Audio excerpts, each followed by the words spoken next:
Stay-at-home favorite Docusign is one of the top trending tickers on Yahoo Finance this morning. And taking a look at the price action, you can see why with shares up just around 6% on the heels of their earnings beat. We want to bring in the CEO of Docusign, Dan Springer. Dan, it's great to have you here on Yahoo Finance. Your numbers look very solid from the quarter. Investors seem to be very encouraged from what they're hearing, what they're seeing from you guys. I'm curious just what your big takeaway is from the quarter that you just reported. Absolutely. I mean, I think we're pleased to see the investor response as you described. We felt pretty good about the quarter. We're coming off that sort of big tailwind we had from COVID. And while the pandemic, of course, has been terrible, it did, in fact, increase growth for Docusign a bit.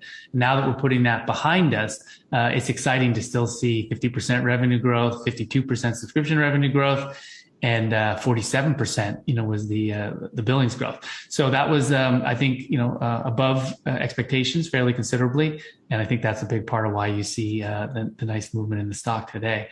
Although, as I always tell you, I don't forecast those things. We just try to run a great business and drive great customer success, and we let Wall Street take care of the rest.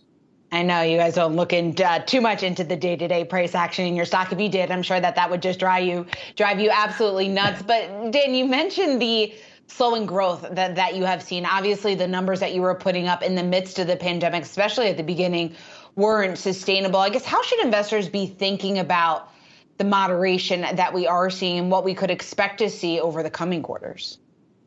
I think the best place to look is actually the guidance we provided, and our fantastic CFO, Cynthia Gaylor, I think, put together, an impressive guide with a big raise for the second half, coming off what was, seasonally an incredibly strong first half.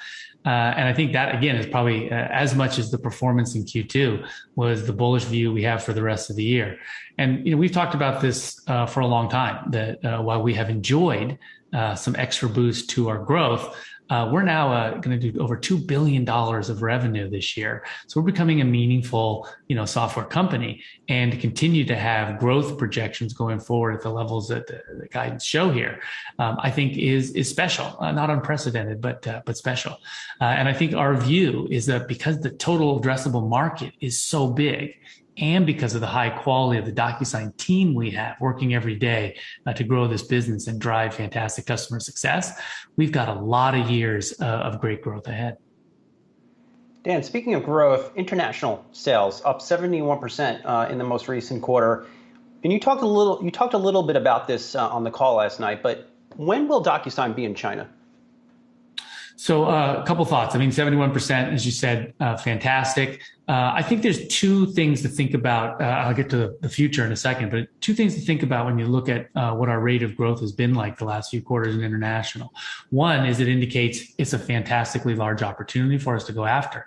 Two, to be straightforward, I don't think we did as well of a job as we could have in the earlier years at Docusign, and it's just taken us into the last couple of years to really sort of turbocharge the international growth. So only 22% of our revenue comes from outside of our domestic market, and at a company at $2 billion in revenue, I think that number should be higher. So that's on us.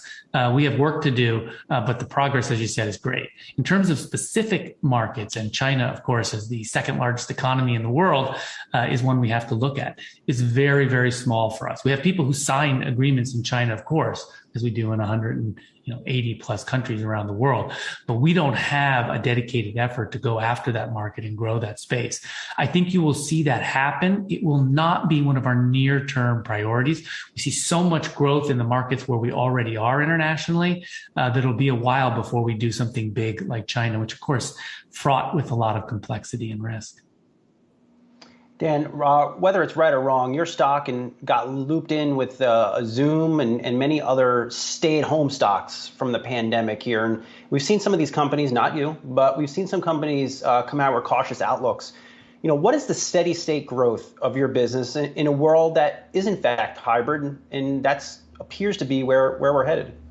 Yeah. And I think actually, again, I'd go to the guidance that, Cynthia put out for the second half. We do think we have come off those sort of, pandemic highs, if you will, for our business. And we believe this is, in fact, where we think we'll be from sort of a more steady state, or we're in the post, pandemic phase. And I would tell you, as we get bigger and bigger and the scale gets bigger, that will probably have, some effect to bring down our growth rates. But we feel really good about where we are now. And one thing I would tell you is we think we do differentiate ourselves from some quote unquote stay-at-home stocks.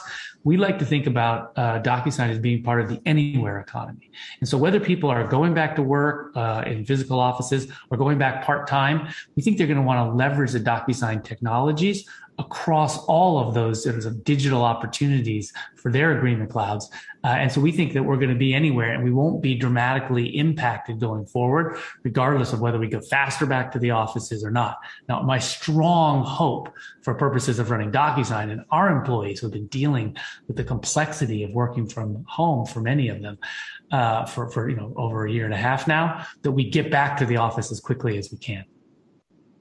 Let's stay on employees, Dan, because as you know, today is Jobs Report Friday, and you are about to really make a lot of investments in your employees over the next year in terms of upskilling them. What will you be doing in terms of retraining your workforce?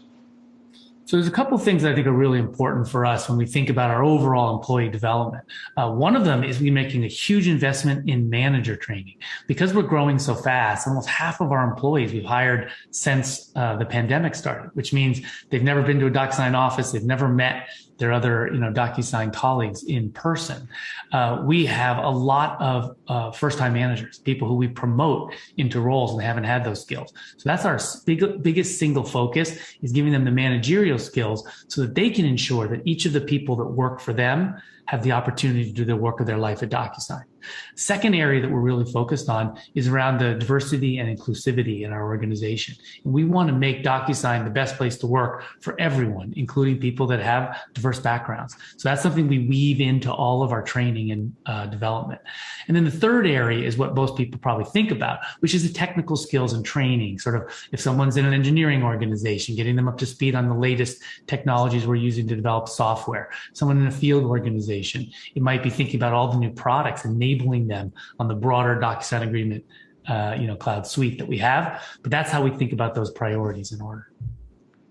Dan, I guess just sticking with positioning your company well for the future, where do you see future opportunities of growth? And I guess what exactly, or how would you define the total addressable market for your company? Because there's so many different avenues and so many different ways I would think that you could potentially expand Docusign. Yeah, no, I appreciate that question because we think about growth a lot, given how much we just talked about how important it is for the success of this business. And I think the number one thing we don't want to lose sight of is we are in the very early days, very early innings of the signature business, right? So if you think about that $2 billion of revenue I talked about this year, that's less than 10% penetration on the $25 billion opportunity we see just in signature alone. And then if you look at the rest of the agreement cloud, thinking about things like CLM, thinking about some of the other opportunities how people manage and generate their agreements, we think that sort of doubles the TAM, sort of another $25 billion of opportunity there. And that is incredibly lightly penetrated. So our perspective is the TAM is dramatic relative to the size of the business. It's very early days, and we have a lot of growth opportunity across the core signature business. As I said before, we think we could grow this business just on e-signature at these high growth rates for years and years to come. But when we add in the rest of the agreement cloud, I think it gets really exciting for where we can go. Certainly does sound exciting. Dan Springer, always great to speak with you. We look forward to having you back again soon, CEO of Docusign.